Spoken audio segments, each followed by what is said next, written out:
मैं कुलदीप त्रिपाठी। आज अपन लोग भारतीय संविधान की शुरुआत करते हैं। मैं आप लोग जुड़े रहें। मैं आपको क्लास बाय क्लास पूरा भारतीय संविधान पढ़ाऊंगा, कुछ भी नहीं छूटेगा आपका। और साथ ही अगर आपको अच्छा लगे तो कमेंट करके बताइएगा, और अगर कुछ आपके सजेशन हो कुछ सुधार करने के लिए वो भी बताइएगा, हम वो भी करेंगे। आप लोग जुड़े रहिए। मैं आपको A to Z भारतीय संविधान पूरा कराऊंगा।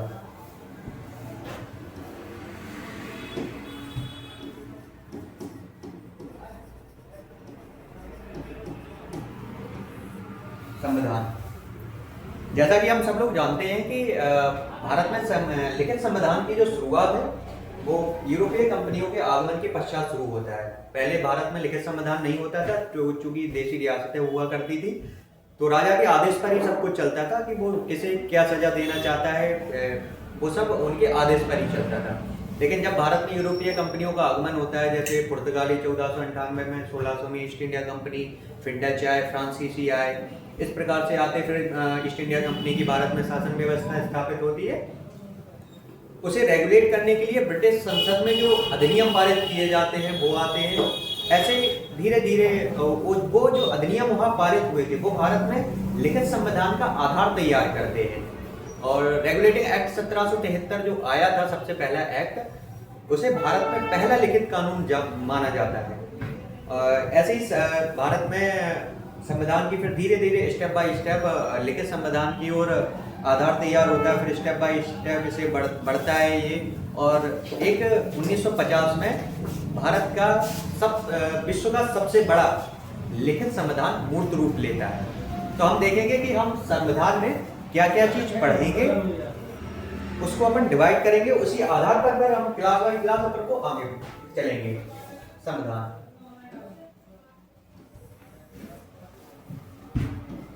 जैसे अपन सबसे पहले संविधान में देखेंगे संविधान का विकास।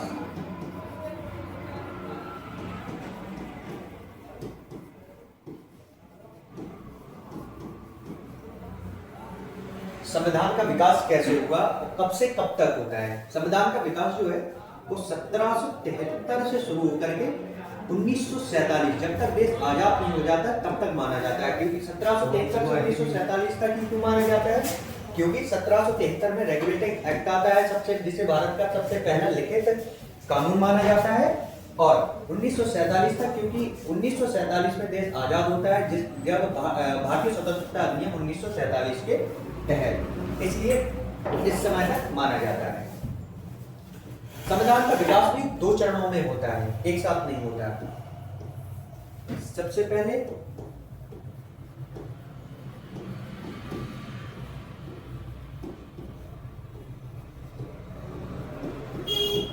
कंपनी के अधीन 1773 से लेकर के 1858, और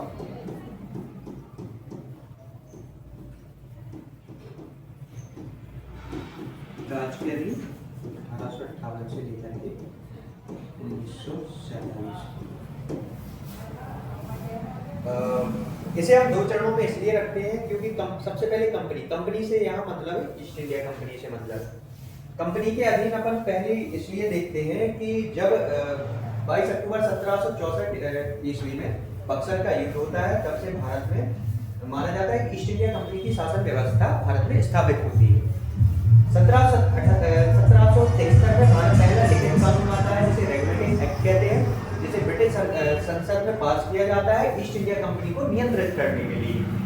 1858 तक ही इसलिए माना जाता है क्योंकि 1857 में भारत में क्रांति होती है, जिसके बाद भारत की सत्ता प्रत्यक्ष रूप से ब्रिटेन की सरकार को हस्तांतरित कर दी जाती है, जिसके बाद भारत में ताज का शासन स्थापित होता है। तो पहले कंपनी के अधीन 1773 से लेकर के 1858 तक रहता है। उसके बाद ताज के अधीन विकास होता है संविधान का, जो 1858 से शुरू होकर के भारत की स्वतंत्रता तक 1947 तक जारी रहता है। उसके बाद फिर संविधान का निर्माण होता है।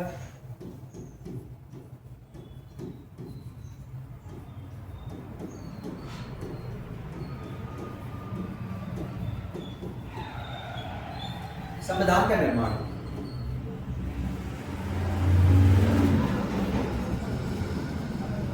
1946 से लेकर के 19 1950 का। जैसा आप लोग जानते हैं कि मार्च 1946 में कैबिनेट मिशन आता है जिसमें 3 सदस्य थे, sir Stafford Cripps, Lord Pethick Lawrence और एबी अलेक्जेंडर, जिसके तहत भारतीय संविधान का एक प्रारूप तैयार किया जाता है। भारतीय संविधान गठित होती है, निर्वाचन होता है 1946 में, कुछ सदस्य उसमें निर्वाचित होते हैं, कुछ मनोनीत होते हैं 1946 में। उसके बाद फिर विभिन्न समितियों का गठन किया जाता है संविधान सभा के अंतर्गत, जो विभिन्न बाह्य देशों के संविधान का अध्ययन करते हैं। और जो अधिनियम आए थे, रेगुलेटिंग एक्ट 1773 आता है, 1919 का भारत शासन अधिनियम, 1909 का भारत शासन अधिनियम, 1935 का भारत शासन अधिनियम, नेहरू रिपोर्ट आती है 1928 में। उनसे कुछ तत्व लेते हैं, कुछ तत्व बाहरी संविधान से लेते हैं और सबका समावेशी सबका समावेश करके एक संविधान तैयार किया जाता है भारत का, जिसे 26 जनवरी 1950 को लागू कर दिया जाता है। तो उसे अपन देखेंगे 1946 से लेकर के 1950 तक संविधान का निर्माण के तौर पर इसे अपन पढ़ेंगे। उसके बाद विषय वस्तु, अगर हम किसी भी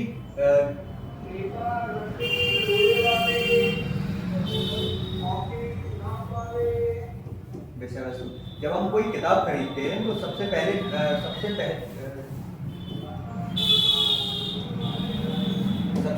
पेज पर विषय वस्तु लिखा होता है, जिसमें लेसन लिखा रहता है, कहाँ क्या है, तो उसे अपन विषय वस्तु देखेंगे। तो विषय वस्तु में हम लोग देखेंगे कि भारतीय संविधान में क्या क्या है। तो भारतीय संविधान में अनुच्छेद 1 से लेकर के अनुच्छेद 395 तक है। टोटल 395 अनुच्छेद थे मौलिक संविधान में, लेकिन संविधान संशोधन के बाद विभिन्न संशोधन जोड़े गए, हटाए गए। वर्तमान रूप में लगभग 450 के आसपास अनुच्छेद हैं भारतीय संविधान में। एक एक अनुच्छेद पर अपन विस्तार रूप से चर्चा करेंगे आगे। उसके बाद अंतिम में अपन देखेंगे संविधान संशोधन।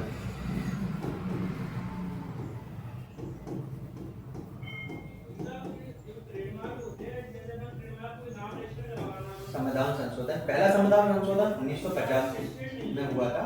उसके बाद अब तक वर्तमान में लगभग 106 संविधान संशोधन हो चुके हैं। हम जितने भी जरूरी संविधान संशोधन आपके संविधान में हुए हैं सब पढ़ेंगे। साथ ही जब हम अनुच्छेद को पढ़ेंगे उस समय भी उस दौरान भी अपन संविधान संशोधन को देखेंगे कि किस संविधान संशोधन से क्या चीज़ इसमें जोड़ी गई, क्या हटाई गई, और अंत में अपन एक साथ भी पूरी लिस्ट के बना करके संविधान संशोधन देख लेंगे। तो ये है, अपन शुरुआत करते हैं संविधान के विकास से।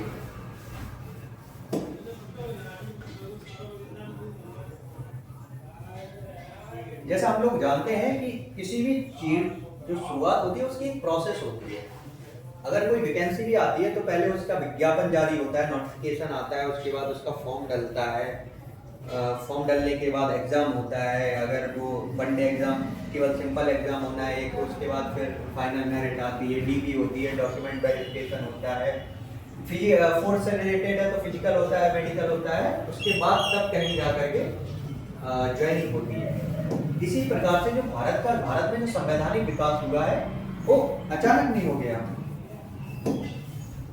एक उसकी भी प्रोसेस हुई धीरे धीरे।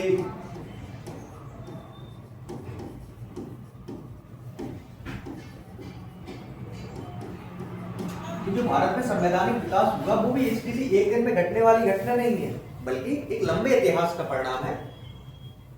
भारत में पहले लिखित कानून नहीं हुआ करते थे, तो इसकी जो शुरुआत होती है भारत में लिखित संविधान का जो विकास होता है वो यूरोपीय कंपनियों के आगमन के पश्चात शुरुआत होती है इसकी, जिसकी शुरुआत सर्वप्रथम अगर हम यूरोपीय कंपनी में देखें तो सबसे पहले 1498 में पुर्तगाली आते हैं, फिर 1600 में ईस्ट इंडिया कंपनी आती है, 1602 में डच आते हैं, 1664 में फ्रांसीसी कंपनियों का भारत में आगमन होता है। अब जब इतने सारे कंपनियां भारत में आती हैं और उस दौरान ब्रिटेन और फ्रांस दो मजबूत राष्ट्र हुआ करते थे यूरोप में, जो अपने अपने वर्चस्व के लिए इनमें कई जगह युद्ध लड़े गए, संघर्ष हुआ, उसका असर भारत में भी देखने को मिला, क्योंकि दोनों कंपनियां चाहती थी कि उनका वर्चस्व भारत में स्थापित हो, उनकी शासन व्यवस्था भारत में स्थापित हो। तो इस दौरान उनमें भी आपस में लड़ाइयाँ, काफ़ी युद्ध लड़े गए, जिसमें 22 अक्टूबर 1764 का बक्सर का युद्ध निर्णायक युद्ध था। इस युद्ध के पश्चात भारत में ईस्ट इंडिया कंपनी की शासन व्यवस्था स्थापित होती है। अब चूंकि जो ईस्ट इंडिया कंपनी थी, जो ब्रिटेन की कंपनी थी, ब्रिटेन से आई हुई थी, तो ईस्ट इंडिया कंपनी को नियंत्रित करने के लिए ब्रिटेन की संसद में समय समय पर अनेक अधिनियम पारित किए जाते हैं ताकि ईस्ट इंडिया कंपनी को नियंत्रित कर सके। अब जो अधिनियम वहां ब्रिटेन की संसद में पारित हुए और जो यहाँ लागू होते हैं, यही अधिनियम भारत में लिखित संविधान का जो आधार तैयार करते हैं। इस कड़ी में सबसे पहला जो अधिनियम था वो 1773 में रेगुलेटिंग एक्ट आता है, जिसे भारत में लिखित कानून की शुरुआत माना जाता है। इसके बाद अपन ये है, क्योंकि यहाँ से ये अपन ने इंट्रो देखा, लेकिन एग्जाम पॉइंट ऑफ व्यू से अब अपन को यहाँ से देखना है, जिसमें रेगुलेटिंग एक्ट सबसे पहला क्या है। रेगुलेटिंग एक्ट कई अधिनियम आए जिसमें सब शुरुआत होती है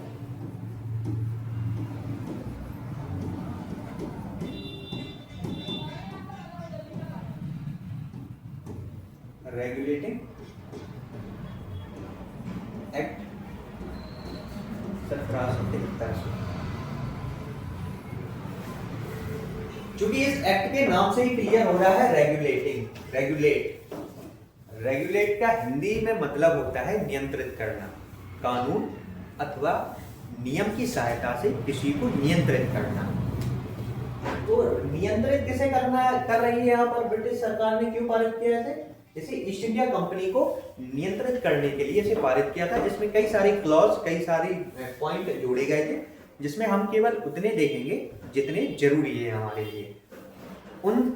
उनसे बाहर एग्जाम में नहीं जाएगा, तो केवल अपन को उतना ही देखना है जितना एग्जाम के लिए जरूरी है, ज्यादा नहीं देखना है। एक एक पॉइंट पर अपन विस्तार से चर्चा करेंगे। सबसे पहला, जैसा हम सब लोग जानते हैं कि भारत में ब्रिटिश ईस्ट इंडिया कंपनी की 3 प्रेसिडेंसियां होती थी। प्रेसिडेंसियां समझ लीजिए उनका मुख्यालय है, एक बंबई में हुआ करता था, एक मद्रास में हुआ करता था और एक बंगाल में हुआ करता था। तो सबसे पहले पॉइंट में क्या देखेंगे कि जो बंबई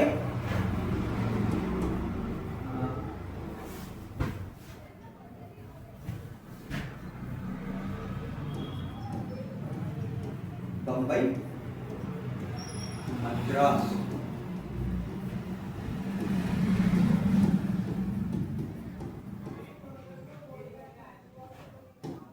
प्रेसिडेंसी को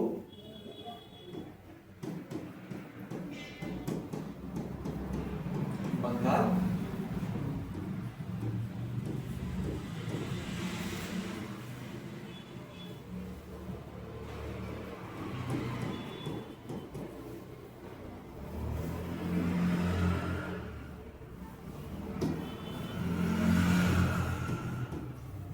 प्रेसिडेंसी के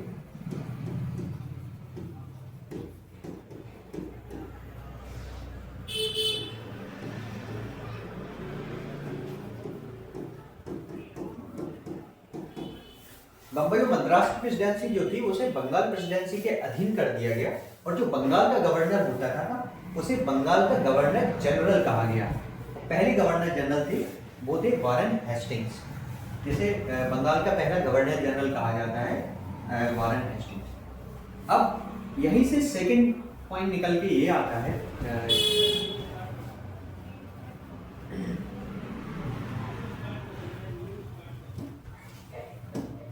यहीं से सेकंड पॉइंट निकल के आता है। मैं आपको ऐसे ही बता देता हूँ, आपको नोट्स में कल जब आऊँगा तो आप लोगों को लिखने की जरूरत नहीं पड़ेगी, मैं आप लोगों को यहीं पर पीडीएफ के जरिए, स्लाइड के जरिए आपको बताता जाऊँगा, समझाता जाऊँगा। आपको केवल अगर आप उसे देख पाओ, वीडियो पॉज करके उसे लिख भी सकते हैं, और अगर केवल आपको सुनना है केवल आप सुन सकते हैं। तो सबसे पहला रेगुलेटिंग एक्ट में क्या था कि बंगाल के अधीन, बंबई और मद्रास की प्रेसिडेंसी को बंगाल के अधीन कर दिया गया, और जो बंगाल का गवर्नर जनरल था उसे बंगाल का जो गवर्नर था उसे गवर्नर जनरल नाम दिया गया, और पहले गवर्नर जनरल थे बंगाल के वारेन हेस्टिंग्स। उसके बाद जब इन दोनों को, बंबई और मद्रास की प्रेसिडेंसी को बंगाल की प्रेसिडेंसी के अधीन किया गया, और बंगाल के गवर्नर जनरल का काम बढ़ गया, तो तो यहीं से सेकंड पॉइंट निकल के आता है कि गवर्नर जनरल की सहायता के लिए 4 सदस्यीय परिषद का गठन किया जाता है, और जो 4 सदस्य थे परिषद में, उनकी नियुक्ति ब्रिटेन की सरकार करती थी। ठीक है। अब चूंकि टोटल उस काउंसिल में, परिषद में 5 सदस्य हो गए, अब मान लीजिए कोई निर्णय लेना है और कहीं एक से ज्यादा लोग हैं, तो कहीं ना कहीं उनके विचारों में कॉन्फ्लिक्ट होता है कि एक विचार पर सहमत है, दूसरा व्यक्ति दूसरे विचार पर सहमत है, लेकिन यहाँ तो 5 लोग हैं, तो अब ये लोग निर्णय कैसे करेंगे? तो यहीं से तीसरा क्लॉज निकल के आता है कि परिषद में जो निर्णय है वो बहुमत के आधार पर लिए जाएंगे। बहुमत मतलब 5 लोग हैं, तो बहुमत कहाँ होगा? जिस पक्ष में 3 लोग होंगे उसका वो माना जाएगा। तो ऐसा इसे भारत में संसदीय शासन प्रणाली की शुरुआत माना जाता है। इसी के तहत जैसे तीसरे पॉइंट में क्या था कि परिषद जो है बहुमत के आधार पर निर्णय लेगी, क्योंकि हमारी संसद में भी जो निर्णय होते हैं, कोई एक्ट पास होता है या कोई एक्ट मान लीजिए पास नहीं हो पा रहा है, तो जिस तरफ ज्यादा सदस्य होते हैं वही माना जाता है। तो यहाँ से ये कहा जाता है कि भारत इसलिए इस एक्ट को भारत में संसदीय शासन प्रणाली की शुरुआत माना जाता है। यहाँ उसके बाद 1773 के रेगुलेटिंग एक्ट में एक चौथा पॉइंट आता है कि 1773 के रेगुलेटिंग एक्ट में एक प्रावधान था कि कलकत्ता में सर्वोच्च न्यायालय की स्थापना का प्रावधान किया गया था।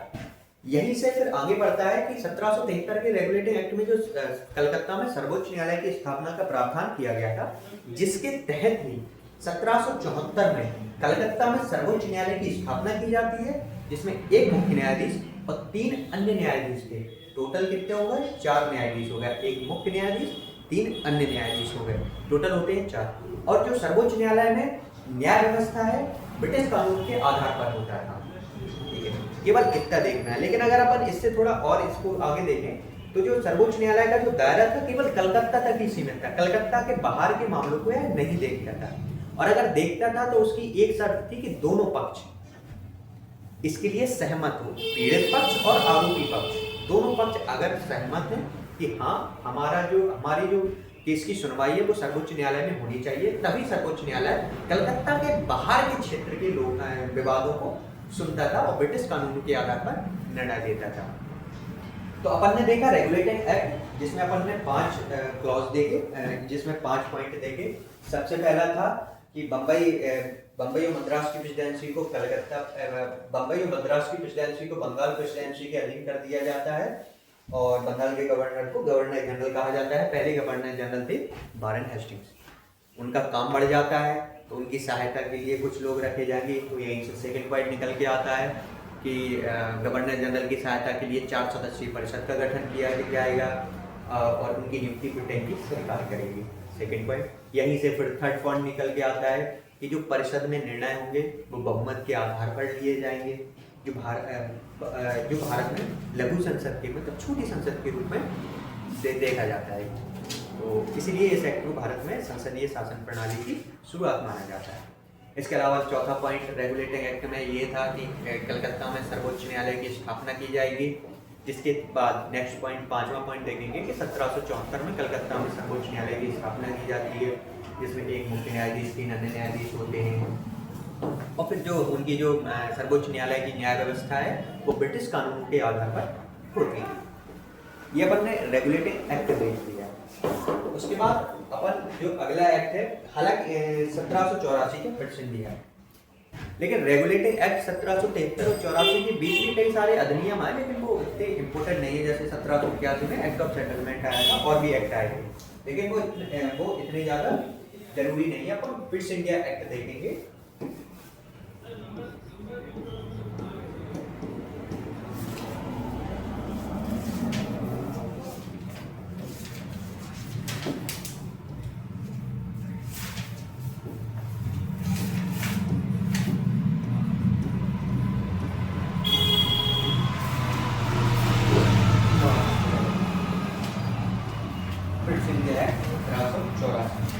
जो कि जब भारत में शासन व्यवस्था स्थापित होती है ईस्ट इंडिया कंपनी की, तो उन्होंने भारतीय लोगों पर काफी शोषण किए, अत्याचार किए, जिसकी वजह से ईस्ट इंडिया कंपनी की साख भारत में गिरने लगती है। साथ ही साथ जो regulating act east India company को नियंत्रित करने के लिए लाया गया था वो अपूर्ण नियंत्रण था, पूरी तरह से नियंत्रित नहीं किया गया था। तो जो फिट्स इंडिया एक्ट लाया गया था वो ईस्ट इंडिया कंपनी पर संपूर्ण नियंत्रण स्थापित करने के उद्देश्य से आया था। अपन इसमें आगे देखेंगे, इसमें निम्नलिखित कई सारे पॉइंट इसमें भी थे, लेकिन केवल अपन यहाँ पर जो महत्वपूर्ण पॉइंट है 3-4 पॉइंट वो देखेंगे। सबसे पहले अपन देखेंगे कि जो कंपनी, अब चूंकि ईस्ट इंडिया कंपनी भारत में ईस्ट इंडिया कंपनी व्यापारिक उद्देश्य से आई थी, केवल व्यापार करने के लिए आई थी। वहां यहाँ पर उसका राजनीतिक उद्देश्य की पूर्ति के लिए नहीं आई थी, वह यहाँ केवल धन कमाने के लिए आई। लेकिन जब यहाँ पर उन्होंने देखा कि जो यहाँ की देशी रियासतें हैं वो आपस में ही लड़ी जा रही हैं, तो उन्होंने उसका फायदा उठाते हुए राजनीतिक गतिविधियां भी यहाँ पर चालू कर दी। तो इस एक्ट के तहत क्या किया गया कि कंपनी के राजनीतिक कार्य और व्यापारिक कार्य दोनों को अलग अलग कर दिया गया, डिवाइड कर दिया।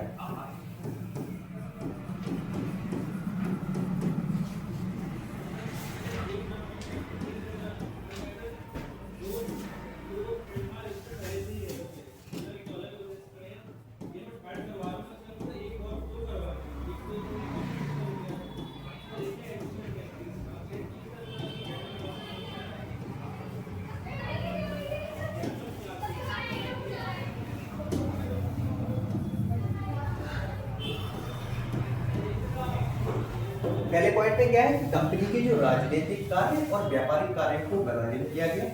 सेकेंड पॉइंट, 2 बोर्ड का गठन किया गया।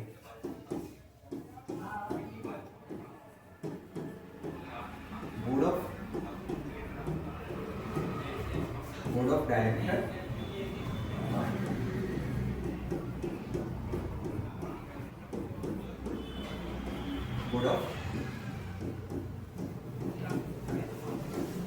Board of controller. पहले क्या किया गया, फिट्स इंडिया एक्ट 1784 के तहत कि कंपनी के राजनीतिक कार्य और व्यापारिक कार्यों का विभाजन किया गया। Second point, board of director, board of controller, 2 board गठित किए गए। तीसरा पॉइंट, अब बोर्ड ऑफ यानी से निकलेगा board of director, board of controller से तीसरा पॉइंट निकलेगा। तीसरा क्या था कि जो वो बोर्ड ऑफ डायरेक्टर था, बोर्ड ऑफ डायरेक्टर कंपनी के व्यापारिक कार्यों को देखता था कि कंपनी का व्यापार कहाँ कर रहा है, किस चीज का कर रहा है, इसकी देखरेख करता था। और बोर्ड ऑफ डायरेक्टर के सदस्यों की नियुक्ति जो है वो ब्रिटेन,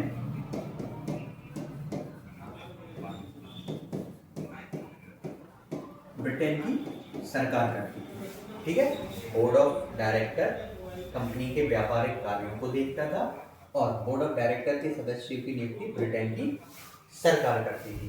वही बोर्ड ऑफ कंट्रोलर जो था वो कंपनी के राजनीतिक कार्यों को देखता था कि कंपनी किस राज्य में जाकर के अपना अधिकार स्थापित कर रही है, किस राज्य से कैसे संबंध स्थापित कर रही है, ये सब देखता था। और इसकी जो यहाँ पर एक मिस्टेक हो गई, बोर्ड ऑफ डायरेक्टर के सदस्य, बोर्ड ऑफ डायरेक्टर जो था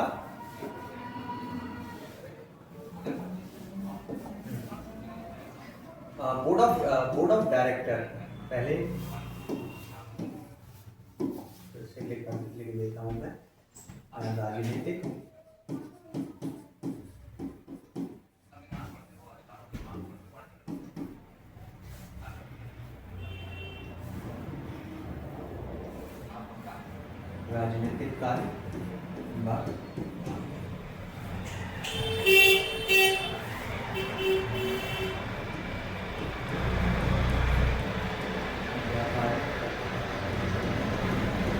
कार्य का विभाजन किया जाता है।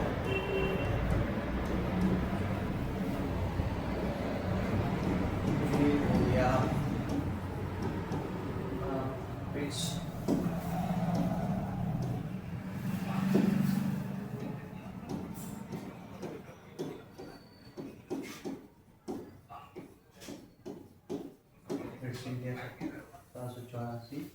राजनीतिक कार्य, व्यापारिक कार्यों का विभाजन, 2 बोर्ड का गठन,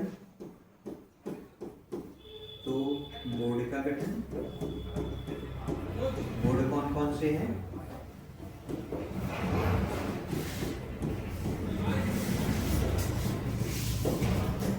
बोर्ड ऑफ डायरेक्टर,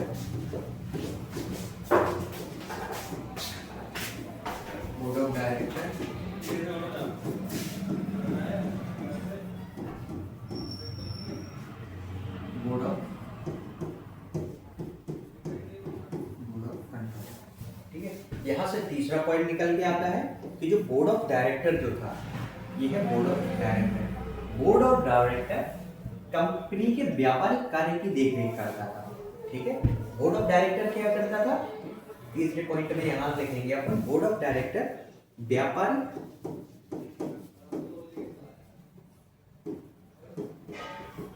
कार्य देखता था, कंपनी के व्यापारिक कार्य देखता था। ठीक है, और इनके जो सदस्य की नियुक्ति है वो कंपनी करती थी।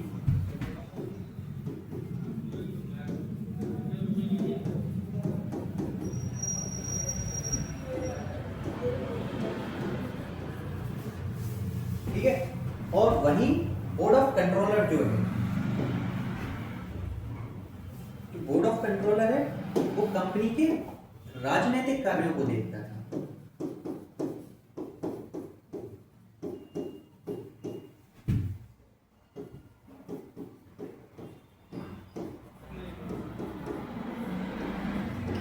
जिनकी सदस्य और बोर्ड ऑफ कंट्रोलर के सदस्य की नियुक्ति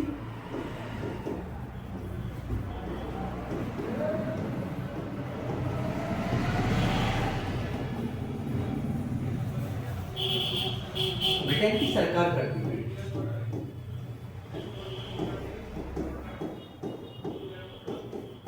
ठीक है, तो सबसे पहला एक्ट कौन सा हो गया, रेगुलेटरी एक्ट 1773। दूसरा एक्ट अपन ने देखा ईस्ट इंडिया एक्ट 1784। इसके 3 पॉइंट थे, कंपनी के व्यापारिक कार्यों को और राजनीतिक कार्यों को अलग अलग किया गया, 2 बोर्ड का गठन किया गया, board of director, board of controller. और तीसरा पॉइंट था कि बोर्ड ऑफ डायरेक्टर कंपनी के व्यापारिक कार्य देखता था और बोर्ड ऑफ डायरेक्टर के सदस्य की नियुक्ति कंपनी स्वयं करती थी। वही बोर्ड ऑफ कंट्रोलर कंपनी के राजनीतिक कार्यों को देखता था और जिसके सदस्यों की नियुक्ति ब्रिटेन की सरकार करती थी। उसके बाद अपन आगे बढ़ेंगे, उसके बाद अपन देखेंगे चार्टर एक्ट, जो ब्रिटेन की संसद में 4 चार्टर एक्ट पारित किए जाते हैं। सबसे पहला जो चार्टर एक्ट आता है वो आता है 1793 में। उसके बाद 20-20 साल के अंतराल में आते हैं। पहला चार्टर एक्ट जैसे 1713 में आया, उसके बाद 20 साल बाद आता है दूसरा चार्टर 1813 में, तीसरा चार्टर एक्ट आता है 1833 में, और चौथा चार्टर एक्ट जो था वो आता है 1853 में। अब अपन चारों चार्टर एक्ट एक एक करके चारों चार्टर एक्ट देखेंगे।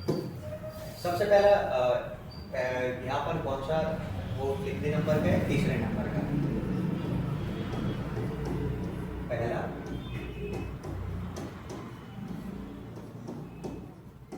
चार्टर एक्ट कब आया था, 1713 में। जैसा कि हमें पता है कि ईस्ट इंडिया कंपनी का मुख्य उद्देश्य धन कमाना था। तो पहले चार्टर एक्ट में जो पॉइंट देखेंगे, क्या कौन कौन से जरूरी पॉइंट, इंपॉर्टेंट पॉइंट देखेंगे, उसमें सबसे पहला जरूरी पॉइंट था कि भारत में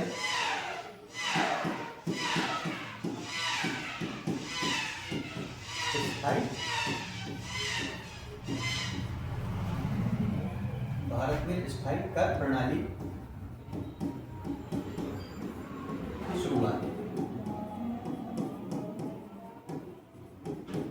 भारत में स्थायी कर प्रणाली की शुरुआत, यानी कि पहले चार्टर एक्ट 1793 के तहत सबसे पहले भारत में स्थायी कर प्रणाली की शुरुआत की गई, ताकि ईस्ट इंडिया कंपनी की एक स्थायी इनकम हो सके, उसके साथ एक निर्धारित पैसा आ सके। इसलिए सबसे पहले उसने क्या किया, पहले चार्टर एक्ट के तहत कि भारत में स्थायी कर प्रणाली की शुरुआत की। दूसरा पॉइंट इसमें रखा, दूसरा इसके तहत सुधार किया गया कि भारत में प्रशासनिक व्यवस्था को नियमित किया।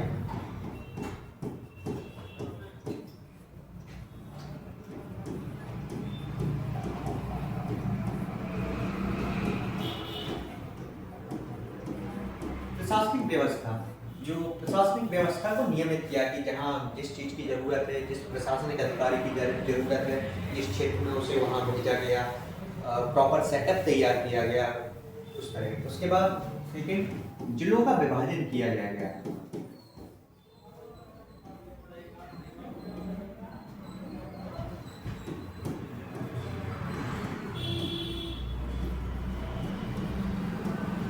जिलों का विभाजन किया गया, जिनमें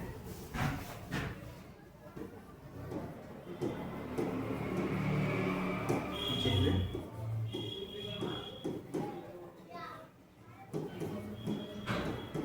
जिलाधीशों की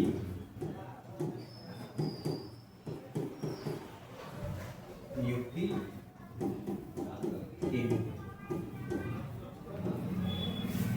ठीक है, जहां पर प्रशासनिक व्यवस्था को भारत में नियमित किया जाता है, जहां जिस अधिकारी की जरूरत है उसे वहां किया जाता है। इसके साथ ही जिलों का विभाजन किया जाता है कि एक सीमा निर्धारित कर दी जाती है कि ये जिला यहाँ तक है, उसके आगे अगला जिला है। क्योंकि जैसा कि हम लोग जानते हैं कि पहले राजतंत्र में जब रियासतें हुआ करती थी तो यहाँ कोई सीमा नहीं होती थी। किसी राजा ने अपने क्षेत्र से बाहर जाकर किसी दूसरे राजा को से कोई जमीन छीन ली तो उसकी सीमा उसके राज्य की वहाँ तक बढ़ गई। ऐसे कोई निर्धारित मानचित्र नहीं हुआ करता था। तो सबसे पहले चार्टर एक्ट के तहत इसने क्या किया, ईस्ट इंडिया कंपनी में जिलों का स्पष्ट विभाजन कर दिया, जिलों की सीमा निर्धारित कर दी कि ये जिला फला सीमा तक है, उसके बाद अगला जिला लग जाएगा। और उन जिलों में जिलाधीशों की नियुक्ति की गई। इसमें तीसरा पॉइंट था कि जो कंपनी के सदस्य थे, कंपनी के जो सदस्य थे उन्हें, कंपनी के सदस्यों को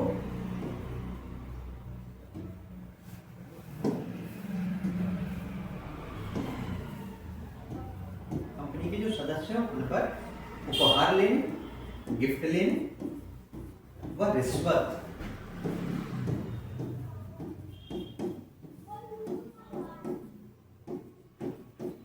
दोनों पर प्रतिबंध लगा दिया।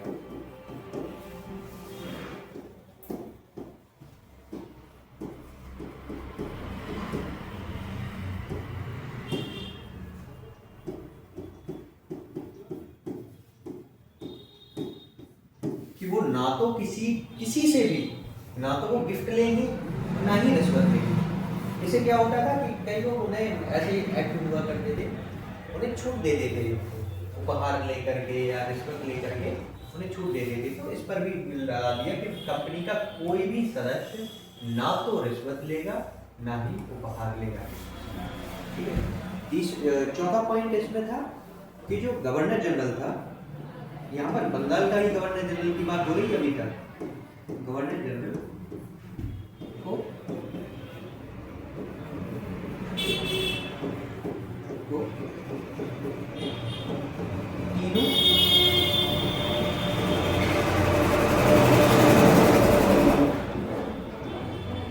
तीनों सेनाओं का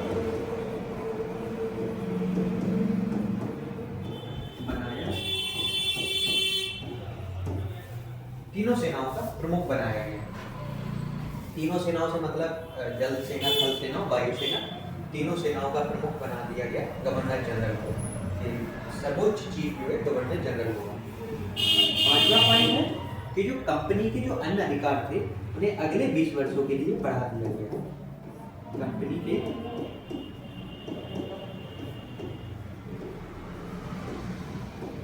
अन्य अधिकारों को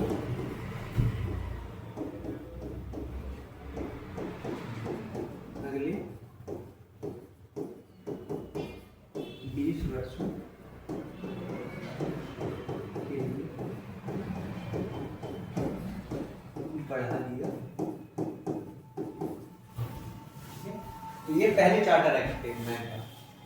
पहले चार्टर एक्ट के जो महत्वपूर्ण 3-4-5 पॉइंट है कि सबसे पहले भारत में स्थायी कर प्रणाली की शुरुआत की जाती थी ताकि उनकी एक स्थायी इनकम तैयार हो सके। उसके अलावा प्रशासनिक व्यवस्था को नियमित किया जाता है। जिले जो थे उनकी सीमाएं निर्धारित की जाती है, उनमें जिलाधीशों की नियुक्ति की जाती है जिससे कानून व्यवस्था और जो प्रशासनिक व्यवस्था है वो सुचारू रूप से चल सके बिना किसी दिक्कत के। तीसरा पॉइंट इसमें है कि जो कंपनी के सदस्य थे उन पर उपहार लेने और रिश्वत लेने दोनों पर प्रतिबंध लगा दिया कि ना तो वो किसी से उपहार लेंगे ना ही किसी से रिश्वत लेंगे। चौथा पॉइंट था कि जो गवर्नर जनरल था उसे तीनों सेनाओं का प्रमुख बनाया गया, जल सेना, थल सेना और वायु सेना का। और पांचवा पॉइंट, कंपनी के अन्य अधिकारों को अगले 20 वर्षों, अन्य अधिकार से यहाँ मतलब है कंपनी के जो भी राजनीतिक अधिकार और व्यापारिक अधिकार, दोनों अधिकारों को अगले 20 वर्ष के लिए बढ़ा दिया गया है। ठीक है, 20 वर्ष के बाद क्या होता है? 20 वर्ष के बाद अगला चार्टर एक्ट आता है, जिसे अपन दूसरा चार्टर एक्ट कहते हैं। अपना ये कौन सा है? चौथा।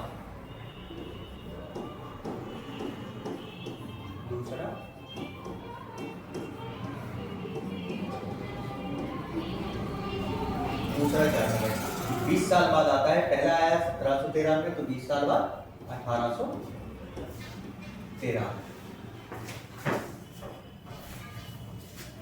इसमें जो महत्वपूर्ण, अब अपन अगली क्लास में देखेंगे नेक्स्ट डे। यहाँ इसके आगे से लगभग काफ़ी टाइम हो चुका है अपन को। नमस्ते।